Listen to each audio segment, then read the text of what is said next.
আমার একটা স্বপ্ন পূরণ করো ও গো দয়াময়, তোমার পথে চলতে গিয়ে মরণ যেন হয় আমার, তোমার পথে চলতে গিয়ে না পাই যেন ভয়। আমি অটল যেন থাকতে পারি আল কোরআনের সাথে, ধৈর্য নিয়ে ডাকতে পারি দিন কায়েমের পথে। আমায় ধৈর্য দিও সাহস দিও, ধৈর্য দিও সাহস দিও ও গো দয়াময়, তোমার পথে চলতে গিয়ে মরণ যেন হয় আমার, তোমার পথে চলতে গিয়ে না পাই যেন ভয়। আল্লাহর গোলামেরা, আল্লাহ রাব্বুল আলামিন কোরআনুল কারীমের মধ্যে জানিয়ে দেন,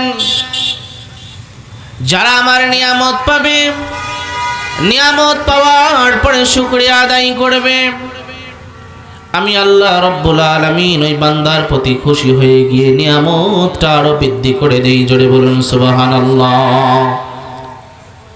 আর যারা আমার নিয়ামত পেল, নিয়ামত পাওয়ার পরে শুকরিয়া আদায় করলো না, আমি আল্লাহ রাব্বুল আলামিন ওই বান্দার প্রতি বেজার হয়ে যায়, অসন্তুষ্ট হয়ে যায়। শুধু অসন্তুষ্টই হয়ে যায় না, আমি আল্লাহ অসন্তুষ্ট হওয়ার পরে তার থেকে নিয়ামতগুলো ছিনিয়ে নেই, নিয়ামতগুলো ছিনিয়ে নিয়ে ক্ষান্ত হই না, তাকে আমি কঠিন কঠিন আযাবের সম্মুখীন করি। জোরে বলুন নাউযুবিল্লাহ। আল্লাহ রাব্বুল আলামিন বলেন, লা ইন শাকারতুম লা আযীদান্নাকুম ওয়ালা ইন কাফারতুম ইন্না আযাবি লাশাদীদ।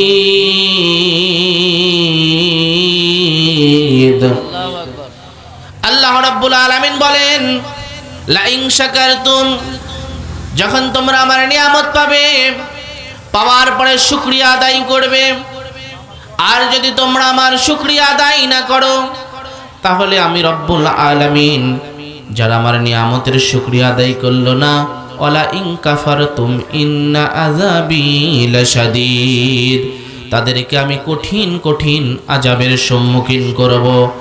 এই জন্য যারা এত বড় একটা নিয়ামত পেয়েছেন, আজকে আমার যুবক ভাইয়েরা সকলেই মিলে এত সুন্দর একটি তাফসীর মাহফিলের আয়োজন করেছে, বলুন তো এটা আমাদের জন্য নিয়ামত নাকি গজব?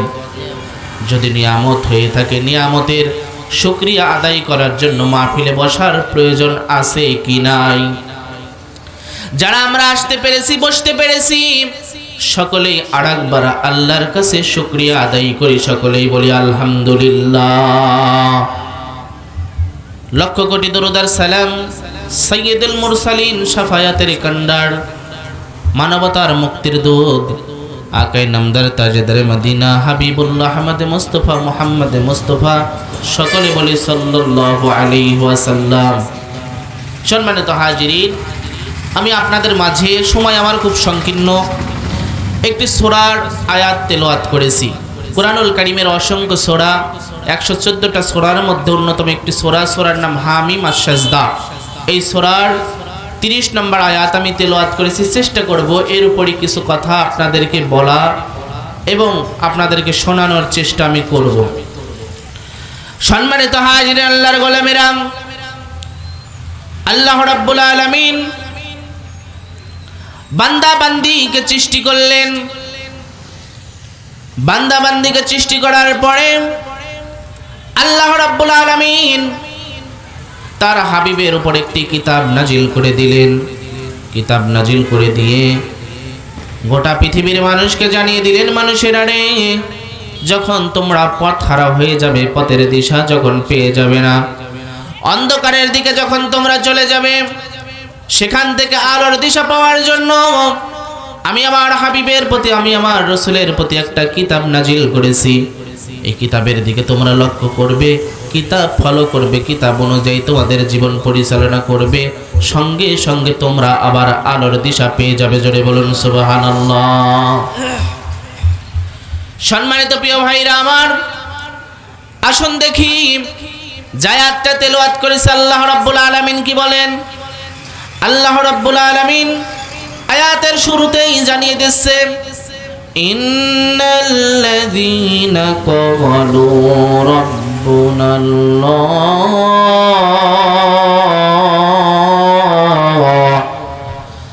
আল্লাহ রাব্বুল আলামিন বলেন, ইন্না নিশ্চয় ক্বালু রাব্বুনাল্লাহ, যারা আল্লাহকে আল্লাহ বলে মেনেছে, রববিয়াতের প্রতি অটল থেকেছে, ইস্তেকামাত থেকেছে, আমি রব্বুল আলামিন যাদের মধ্যে এই দুইটা গুণ দেখতে পাবো, আমি আল্লাহ রব্বুল আলামিন তাদেরকে আমি দুইটা পুরস্কার দেব। জোরে বলুন সুবহানাল্লাহ। আসুন দেখি কি সেই দুইটি পুরস্কার। আল্লাহ রব্বুল আলামিন দুইটি পুরস্কারের কথা জানিয়ে দিচ্ছে। সুম্মা ইসতাকামু তাতানাজ্জালু আলাইহিমুল মালাইকা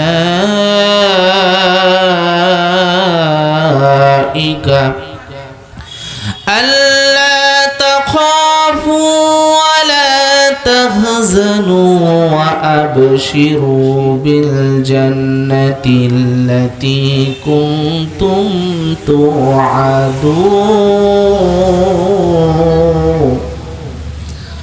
আল্লাহ রাব্বুল আলামিন বলেন, যখন তোমাদের মধ্যে দুইটা গুণ দেখতে পাবো, আমাকে যারা রব বলে মেনেছো, রববিয়াতের প্রতি যারা অটল থেকেছো, ইস্তেকামাত থেকেছো, তাদেরকে দুইটা পুরস্কার দিব।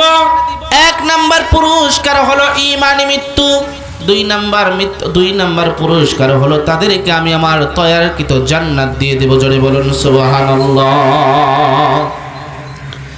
এখন আমাদের বাবা মুসলমান, দাদা মুসলমান, পরে দাদা মুসলমান, জন্মসূত্রে আমরা মুসলমান, তাই হয়তো জানি না রবকে রব বলে মানতে গিয়ে, রববিয়াতের প্রতি অটল থাকতে গিয়ে, রববিয়াতের প্রতি ইস্তেকামাত থাকতে গিয়ে কোন রকম হামলা মামলা, জীবন কেড়ে নেওয়ার নাশকতার হুমকি পর্যন্ত আমাদের আসে নাই।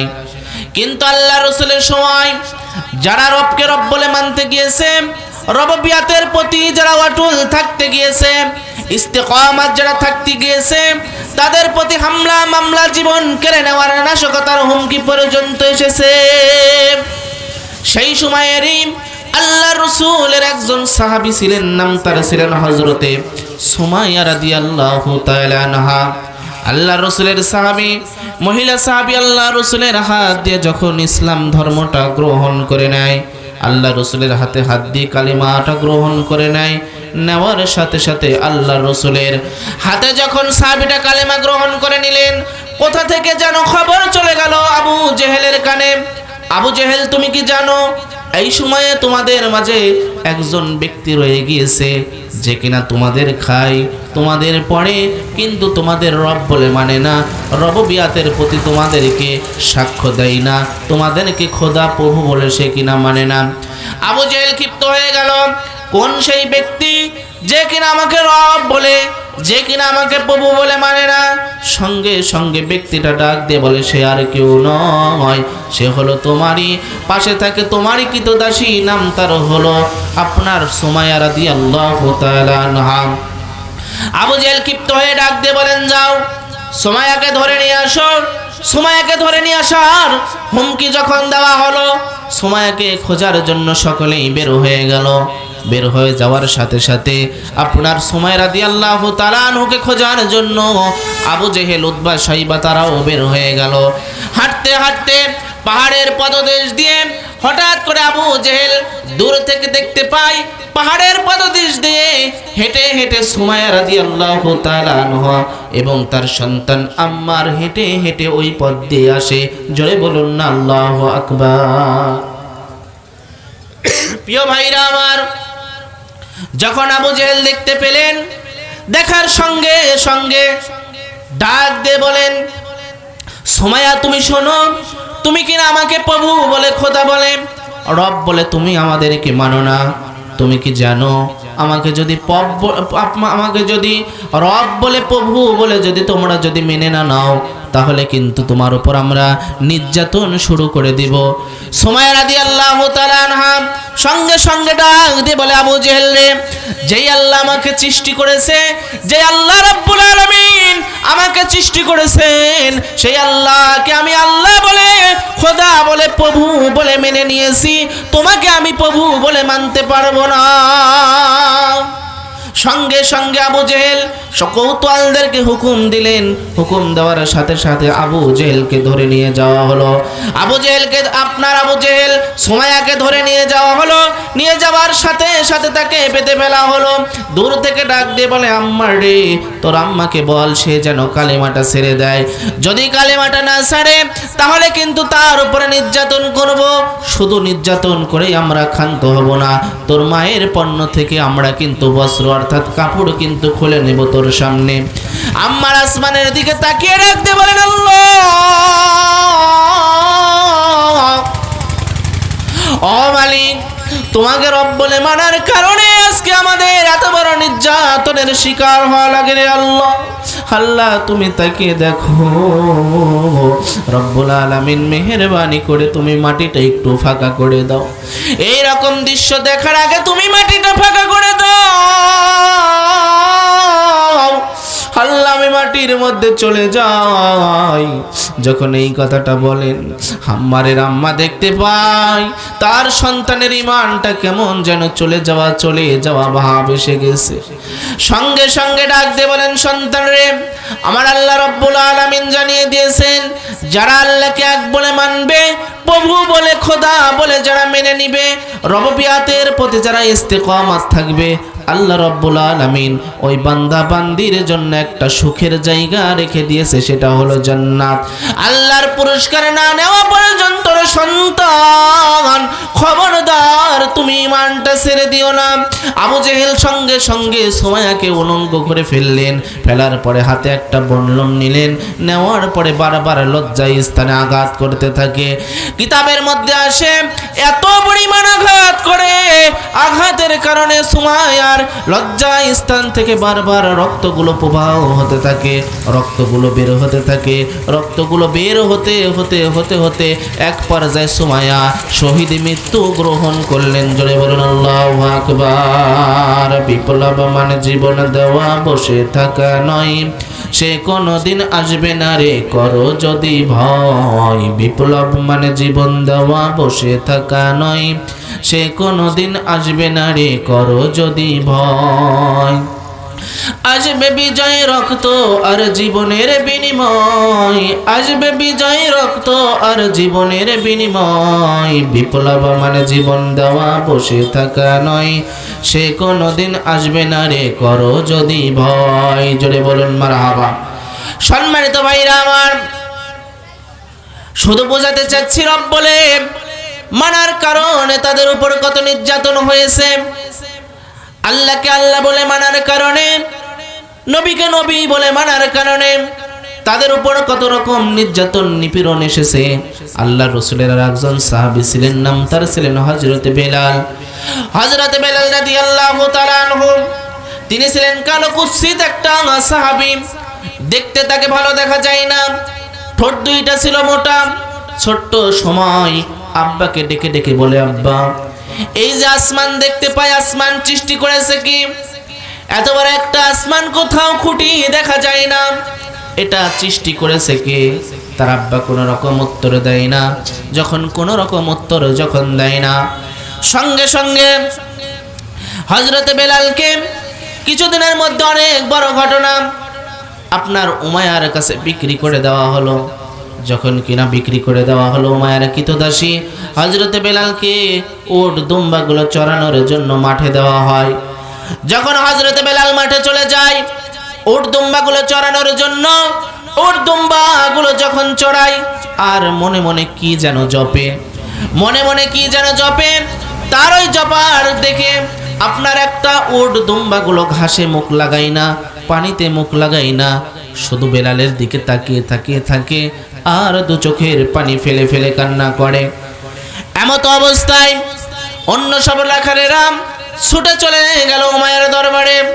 উমাইয়ারে, তোমার কৃতদাসী বেলাল সে কিনা কি যেন মনে মনে জপে, কি যেন মনে মনে পাঠ করে।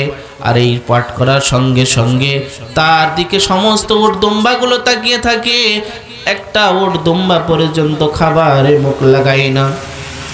সঙ্গে সঙ্গে উমাইয়া ডাক দিলেন, বেলাল রে, ও বেলাল তুমি কি জপ, কি মনে মনে তুমি জপ?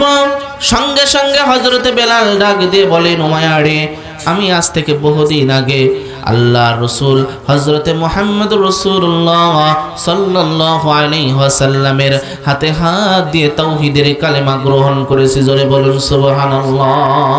সঙ্গে উমাইয়া ক্ষিপ্ত হয়ে গেল, বেলাল রে, তুমি কিনা আমার খাও, আমার পড়ো, কিন্তু তুমি আমাকে আল্লাহ বলে খোদা বলে মানো না, আমাদের দল থেকে তুমি বের হয়ে যাচ্ছ। বেলাল তুমি কি জানো আমি কতটা নিষ্ঠুর হতে পারি রে বেলাল? বেলাল বলেন, উমাইয়া রে, যত রকম নির্যাতন করো না কেন, যত রকম যাই করো না কেন, আমি খবরদার আমি তোমাকে আল্লাহ বলে মানব না, আমি ইসলাম থেকে কখনো দূরে সরে যাব না। সঙ্গে সঙ্গে বেলালের উপরে নির্যাতন শুরু হয়ে গেল, বেলালের উপরে টর্চার শুরু হয়ে গেল। আল্লাহর গোলামেরা, যখন বেলালের উপরে নির্যাতন শুরু হয়ে গেল, বারবার বারবার বেলালের গায়ে আঘাত করা হয়, বেলালের গাগুলো ফেটে ফেটে ভিলকি দিয়ে দিয়ে রক্ত বের হয়ে যায়। মদিনার একটা লোকও বলে না, বেলাল রে, ও বেলাল, এত কষ্ট হয়, তুমি ইমানটা ছেড়ে দাও। একটা বারের জন্য উমাইয়াকে বলে না, উমাইয়া রে, বেলালের উপর খবরদার তুমি নির্যাতন করো না, বেলালের উপর খবরদার তুমি নির্যাতন করো না। বেলালকে বারবার প্রহার করা হয়, ফেটে ফেটে গা হয়ে যায়।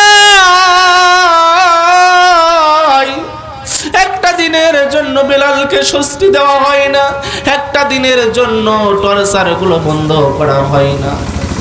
শুধু তাই নয়, কিতাবের মধ্যে দেখতে পেলাম হযরতে বেলালকে কঠিন রোদের মাঝখানে উলঙ্গ করে তার গায়ের উপরে বড় একটি পাথর চাপা দিয়ে বেলালকে রেখে দেওয়া হয়।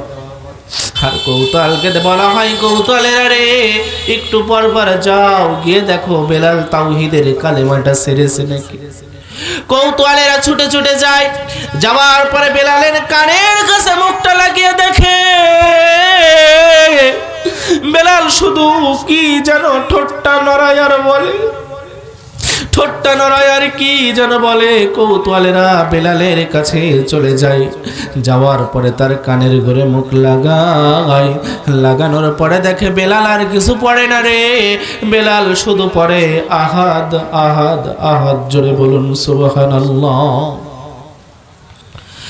শুধু তাই নাই, দেখতে পেলাম তেজি একটা ঘোড়ার পিছনে হযরতে বেলালের হাত পা গুলো বেঁধে বেলালকে মাইলের উপর মাইল ওই তেজি ঘোড়ার পিছনে বেঁধে বেঁধে মদিনার গলিতে ও গলিতে ঘোরানো হয়। বেলালের গা থেকে চামড়া গোস্তগুলো খসে খসে একবারে পাথরে লাগে, একবারও পাথরে লাগে। একটা বারের জন্য মদিনার কোনো লোক বলে না, উমাইয়া রে, একটা দিনের জন্য বেলালকে একটু স্বস্তি দাও, একটা দিনের জন্য একটু তুমি তাকে নির্যাতন করা বন্ধ করে দাও। হঠাৎ একদিন ওই রাস্তা দিয়ে হযরতে আবু বকর যেতে গিয়ে হঠাৎ করে দেখতে পায় বেলালকে এমন নির্যাতন করা হয়, বেলাল আর সহ্য করতে পারে না। আবু বকর দৌড়াতে দৌড়াতে আল্লাহর রাসূলের কাছে গিয়ে বলেন, মায়ের নবীজি, ওগো দয়াল নবীজি, আপনার সাহাবী নাম তার ছিলেন হযরতে বেলাল, এত পরিমাণ নির্যাতন করা হয়, এত পরিমাণ নির্যাতন করা হয় নবী, বেলাল আর নির্যাতন সহ্য করতে পারে না। নবী গো, আমি বেলালকে মুক্তি দিতে চাই, বেলালকে আমি খরিদ করে নিতে চাই। আল্লাহর রাসূল বলেন, আবু বকর যাও যাও, তুমি তাকে খরিদ করে নিয়ে আসো। আবু বকর চলে আসলেন উমাইয়ার কাছে। উমাইয়া রে, বেলালকে আমার কাছে বিক্রি করবা নাকি? বেলালকে আমার কাছে বিক্রি করবা নাকি? উমাইয়া বলে, না, আমি বেলালকে বিক্রি করতে পারবো না। আবু বকর ছিলেন একটু চালাক। আরে উমাইয়া,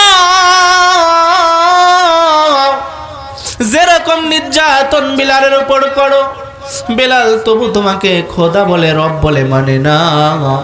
হঠাৎ হয়তো এমন করে একদিন বেলাল দুনিয়া থেকে চলে যাবে, আর তোমার প্রতিবেশীরা বলবেন বেলাল নিজের জীবন দিয়ে দিল। কিন্তু আবু বকর বলেন ডেকে ডেকে, বেলাল একটা বারের জন্য হুমায়াকে খোদা বলে, প্রভু বলে মানে না। সম্মানিত ভাইরা আমার, সঙ্গে সঙ্গে কথায় মজে গিয়ে বেলালকে বিক্রি করে দিলেন। আবু বকর বেলালকে সাথে নিয়ে চলে গেলেন আল্লাহর রাসূলের কাছে। আল্লাহর রাসূল বেলালকে দূর থেকে দেখে, আর আল্লাহর রাসূল দু চোখের পানি ফেলে ফেলে কান্না করে। বেলাল আল্লাহর রাসূলের মুখের দিকে তাকিয়ে দু চোখের পানি ফেলে আর কাঁদে। আল্লাহ রাসূল বেলালকে বলেন, বেলাল রে, এত পরিমাণ নির্যাতন করা হয়, তুই কি কালেমাটা ছেড়ে দিতে পারিস না? বেলাল রে, এত পরিমাণ নির্যাতন করা হয় তোর উপর, তুই কি কালেমাটা ছেড়ে দিতে পারিস নাই? বেলাল বলেন, নবীজি, আমি আপনাকে বড্ড ভালোবাসি, আমি আমার আল্লাহকে খোদা বলে, প্রভু বলে মেনে নিয়েছি। যত রকম নির্যাতন আসুক না কেন, আমি কয়েকটা বারের জন্য কালেমাটা ছাড়তে পারবো না। আল্লাহ রাসূল সাহাবীদেরকে হুকুম দিলেন, সাহাবীরা আজ থেকে বেলাল আমার কাছে থাকবে। বেলাল আল্লাহর রাসূলের কাছে থাকে। হঠাৎ করে একদিন বেলাল আল্লাহ রাসূলকে ডেকে বলেন, ইয়া রাসূলুল্লাহ, ইয়া হাবিবাল্লাহ, হুজুর, আজকে স্বপ্নের মাঝে আমি একটা স্বপ্ন দেখলাম, ঘুমের মাঝে। কি স্বপ্ন দেখলে রে বেলাল? ইয়া রাসূলুল্লাহ, কে যেন আমার কানে কানে এসে একটা শব্দ শিখিয়ে দেয়। কি সেই শব্দ? ইয়া রাসূলুল্লাহ, আমাকে কে যেন এসে শিখিয়ে দিল, আল্লাহু আকবার, আল্লাহু আকবার। দ্বিতীয় দিন আবার আল্লাহ রাসূলের কাছে এসে বেলাল ডাক দিয়ে বলেন, নবীজি, আমাকে আবার আল্লাহ আরেকটা স্বপ্ন দেখিয়েছেন। কি সেই স্বপ্ন? ইয়া রাসূলুল্লাহ, ইয়া হাবিবাল্লাহ, হুজুর, আমাকে কে যেন স্বপ্নের মাঝে এসে আবার আরেকটা বাক্য শিখিয়ে দিয়ে গিয়েছে। কি সেই বাক্য? সেটা হলো আশহাদু আল্লা ইলাহা ইল্লাল্লাহ।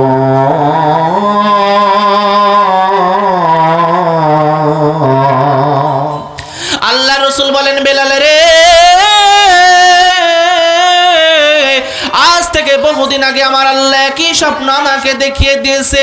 যাও যাও আমার সাহাবীরা, আজ থেকে মসজিদে নববীর সাহাবী, মসজিদে নববীর মুয়াজ্জিন হিসাবে আমার বেলালকে নিয়োগ দিয়ে দিলাম। জোরে বলুন সুবহানাল্লাহ। সঙ্গে সঙ্গে বেলালকে নিয়োগ দেওয়া হলো। বেলাল আজান দেয়। হঠাৎ করে বেলালের উপরে নির্যাতন করার কারণে বেলালের আপনার ঠোঁটটা, বেলালের জিহ্বাটা একটু টেরা হয়ে গিয়েছিল। বেলালের সিনের উচ্চারণটা ভালো হতো না। সাহাবীরা এসে আল্লাহর রাসূলের কাছে অবজেকশন দেয়, ইয়া রাসূলুল্লাহ, ইয়া হাবিবাল্লাহ, হুজুর, আপনার সাহাবী বেলালের সুন্দরভাবে স্পষ্টভাবে আজান দিতে পারে না। কাফেরেরা মস্করা করে, কাফেরেরা ঠাট্টা করে। নবী, আপনি বেলালকে মুয়াজ্জিনের দায়িত্ব থেকে তাকে বাদ দিয়ে দেন, ভালো একটা লোককে মুয়াজ্জিন নিয়োগ করেন। সঙ্গে সঙ্গে আল্লাহর রাসূল বলেন, সাহাবীরা রে, এমন করে আমি আমার বেলালকে বলতে পারবো না। কেন সাহাবীরা জানো নাকি? আমার বেলাল ইসলাম ধর্মটা গ্রহণ করার কারণে যত পরিমাণ নির্যাতন সহ্য করেছে, আমার সাহাবীদের মধ্যে অন্য কোন সাহাবীরা এত পরিমাণ নির্যাতন ইসলাম ধর্ম গ্রহণ করার জন্য সহ্য করে নাই। সাহাবীরা, যাও, আমার বেলালকে আমি এই ধরনের কথা বলতে পারবো না। সাহাবীরা তবুও জোরাজুরি করার কারণে আল্লাহ রাসূল ডাক দিয়ে বলেন, বেলাল রে,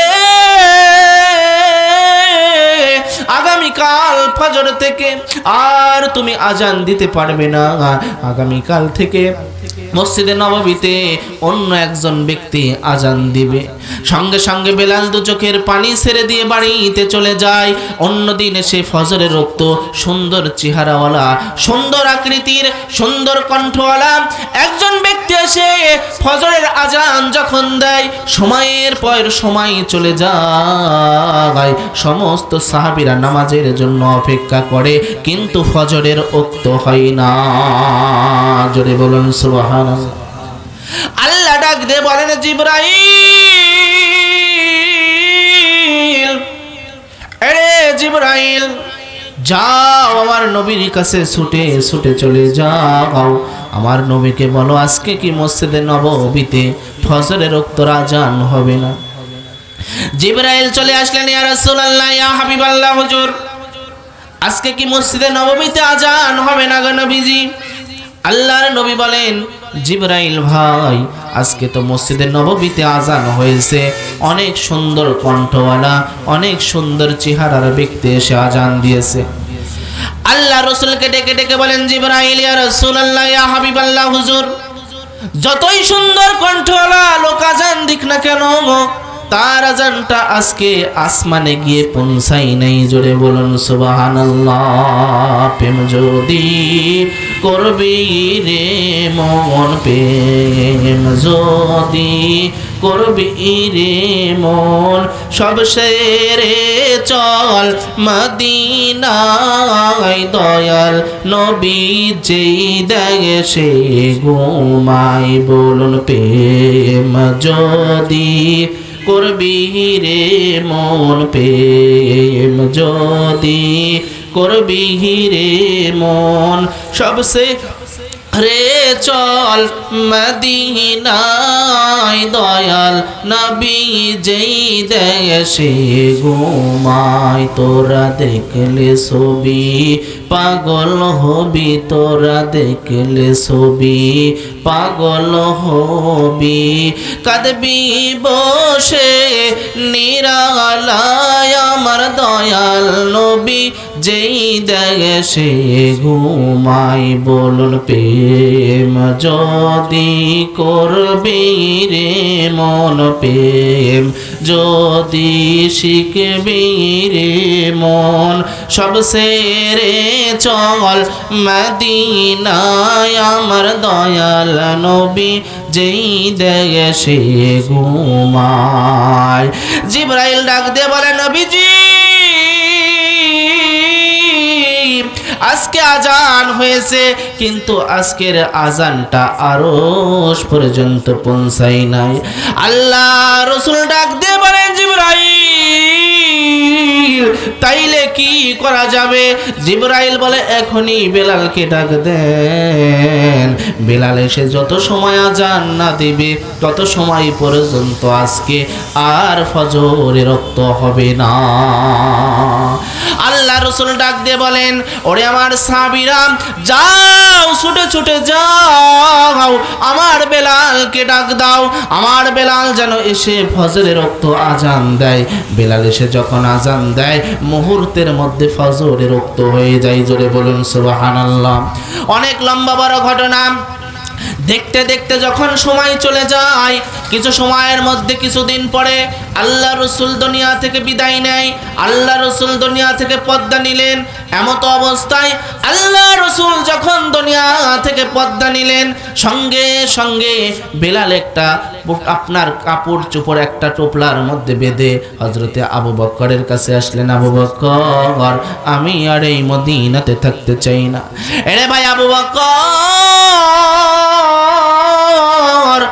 আর আমি মদিনার মধ্যে থাকতে চাই না। কেন রে ভাই, তুমি কেন মদিনার মধ্যে থাকতে চাও না? এই সময় রাসূল আমাদের মাঝে নেই, রাসূল আমাদের থেকে বিদায় নিয়ে চলে গেল।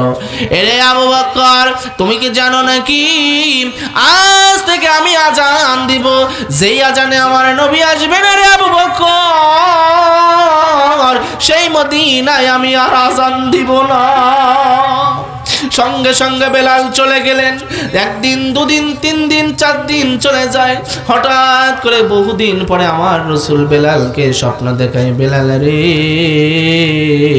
রে বেলাল, এ কেমন নির্যাতন শুরু করলি রে বেলাল? আমি রাসূলকে কি তোর দেখতে মনে চাই না রে বেলাল? বেলাল রে, আমি রাসূলকে কি তোর দেখতে মনে চাই না? আল্লাহর রাসূল এরকম করে যখন স্বপ্ন দেখায়, বেলাল আর দেরি করলেন না, সঙ্গে সঙ্গে দামেস্কে থেকে আল্লাহ রসুলের খোঁজে সঙ্গে সঙ্গে মদিনায় চলে আসলেন। মুখের মধ্যে একটা কাপড় বাঁধা। বেলাল আসে রাস্তার এ পাথরের মধ্যে একবার চুমা খায়, ও পাথরের মধ্যে একবার চুমা খায়, একবার এ পাথরে চুমা খায়, একবার ও পাথরে চুমা খায়। মদিনার লোকেরা দূর থেকে তাকিয়ে তাকিয়ে দেখে আর বলে, এ কেমন পাগল রে, মদিনায় কত রকম পাগল দেখলাম, কিন্তু কোন পাগল তো দেখি পাথরের মধ্যে চুমা খায় না, কোন পাথরের মধ্যে কোন পাগল চুমা খায় না। এ কোন ধরনের পাগল,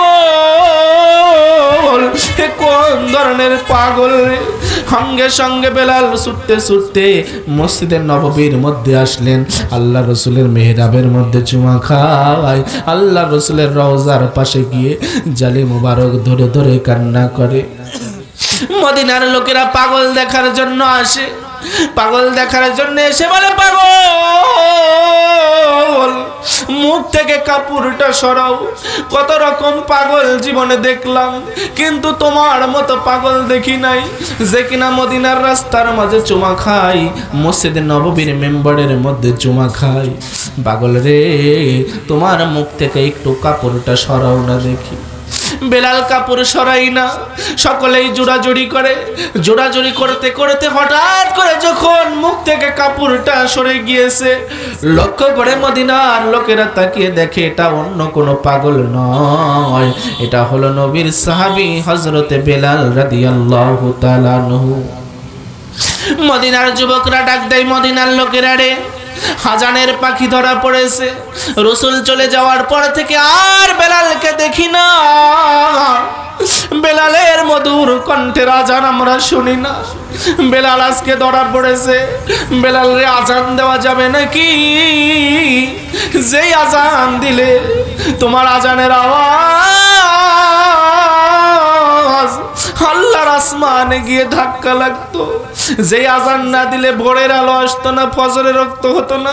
বেলাল রে, ওই আজান আবার দেওয়া যাবে নাকি রে? বেলাল বলে, মদিনার লোকেরা রে, তোমরা আর আমার আজান দিতে বলো না, আমি যদি আজান দেই আমার নবী আসবে না, আর আমার নবী আমার আজানের সুরে যদি ইমামতি না করে রে, আমি বেলাল আর আজান দিতে পারবো না। এর মধ্যে একজন বয়স্ক সাহাবী নাম হযরতে সালমান ফারসি ডাক দিয়ে বলে, মদিনার লোকেরা, বেলালকে যদি আজান দেওয়াতে চাও, মদিনার মধ্যে দুইটা যুবক আছে, ওই দুইটা যুবক যদি কথা বলে আর বেলাল আর কথা ফেলতে পারবে না। কোন সেই দুইটা ব্যক্তি রে? সেই ব্যক্তি হলো ইমাম হাসান এবং ইমাম হুসাইন। যাও ইমাম হাসান হুসাইনকে ডেকে আনো। ইমাম হাসান হুসাইনের কাছে চলে যাওয়া হলো।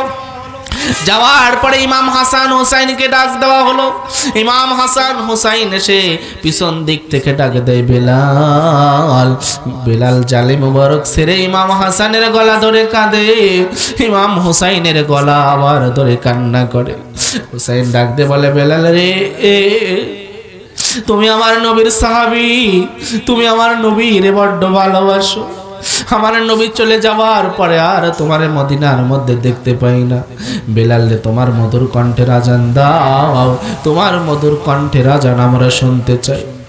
বেলাল এবার দেখলেন, যদি আমি আজান না দেই তাইলে হাসান হুসাইন কষ্ট পেয়ে যাবে, আর আমার রসুল বলেছেন, যারা আমার ইমাম হাসান ইমাম হুসাইনকে কষ্ট দিল তারা যেন আমি নবীকেই কষ্ট দিল, আর যারা আমার ইমাম হাসান হুসাইনকে ভালোবাসলো তারা যেন আমি নবীকেই ভালোবাসলো।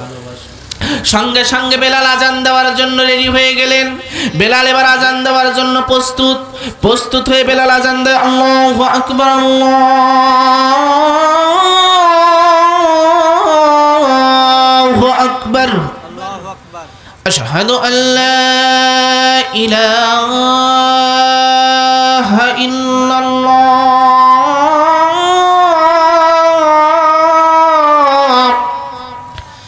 أشهد أن محمد رسول الله।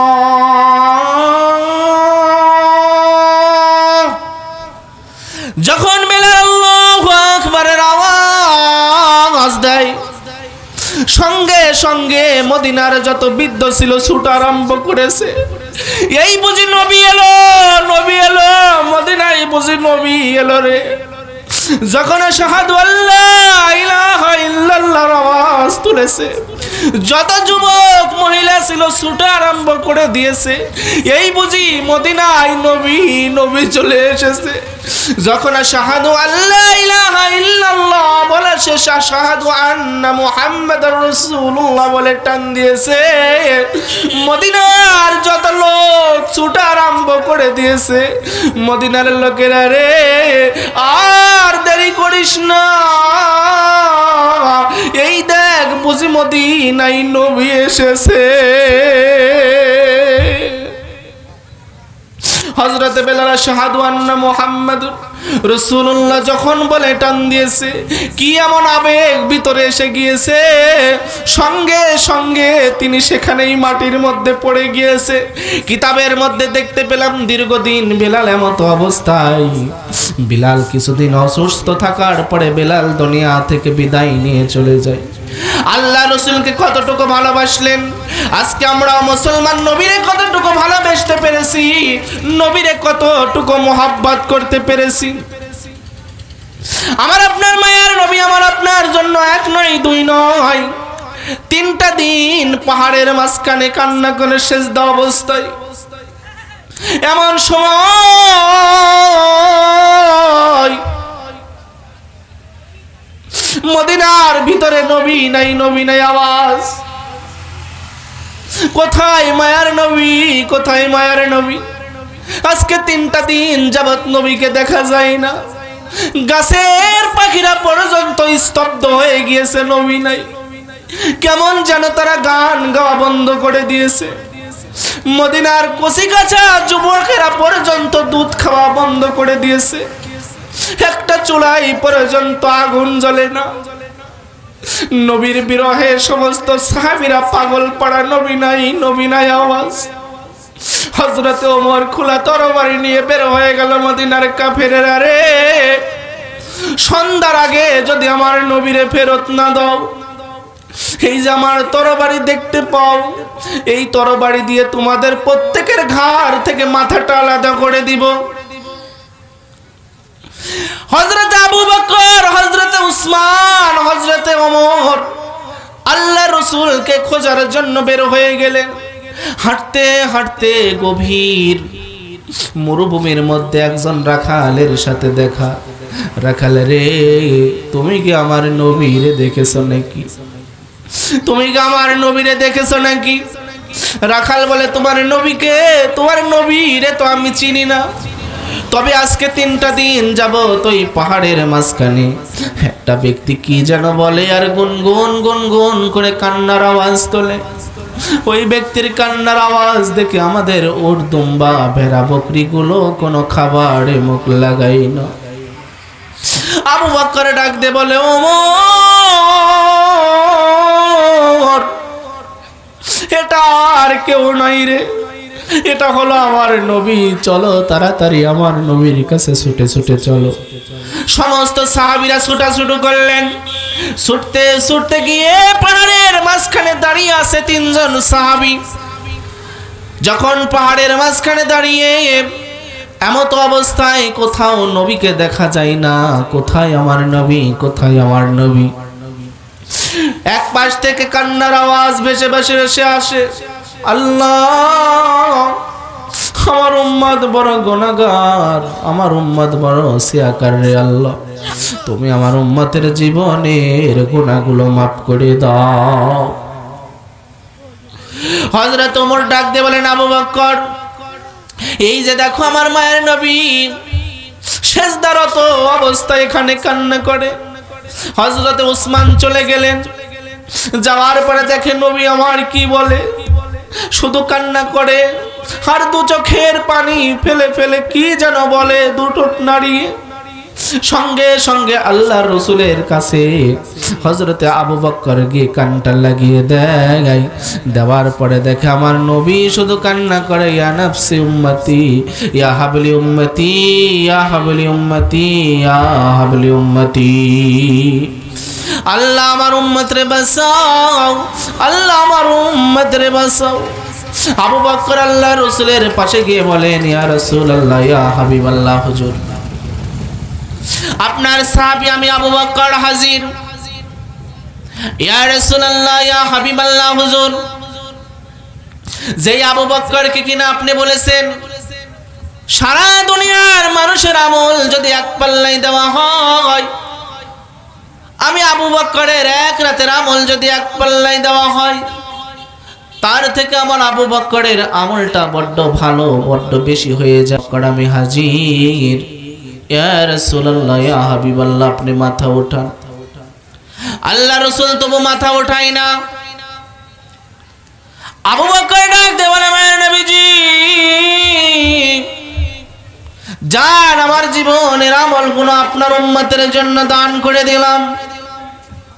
আল্লাহ রাসূল তবু মাথা উঠাই না।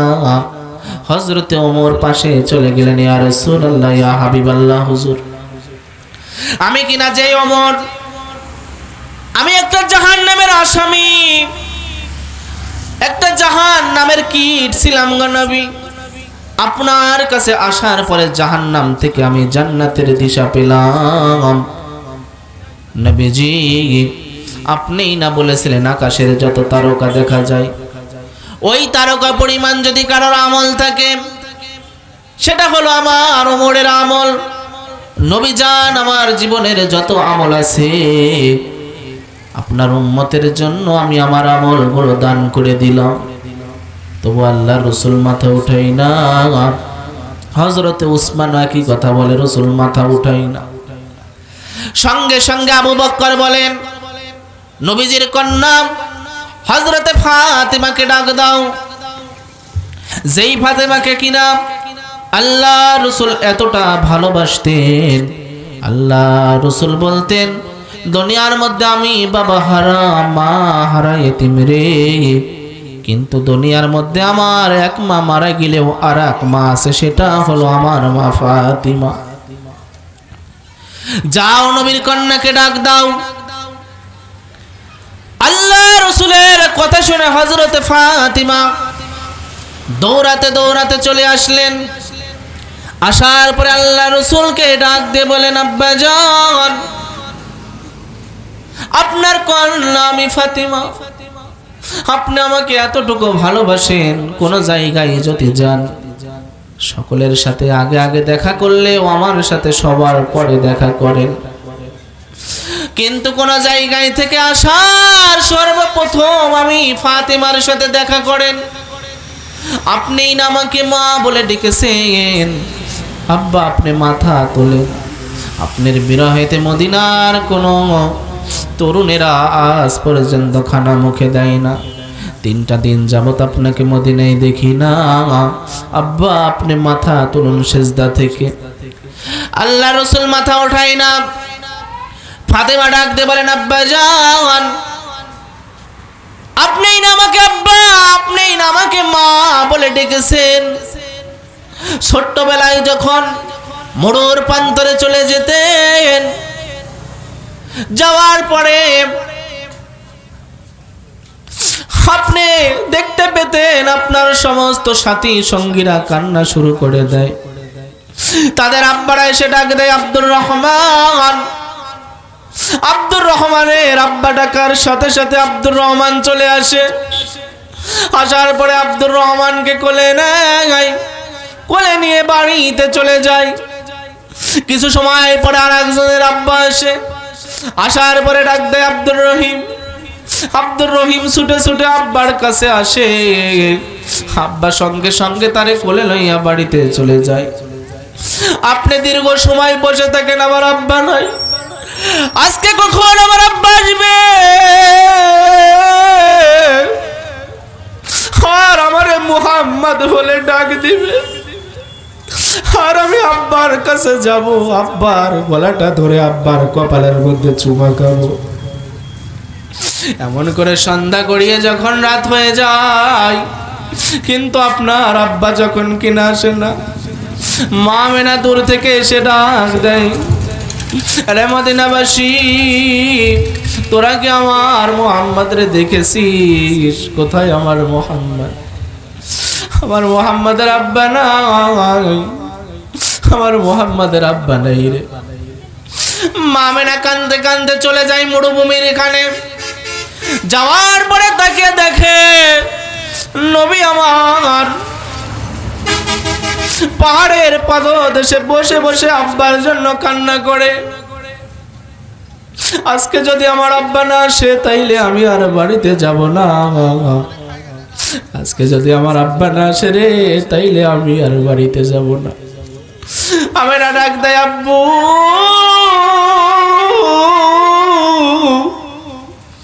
সমস্ত সাথীরা বাড়িতে চলে গেল, সন্ধ্যা পেরিয়ে রাত হতে যায়, তুমি এখনো বাড়ি যাও নাই, কারণটা কি রে আব্বা?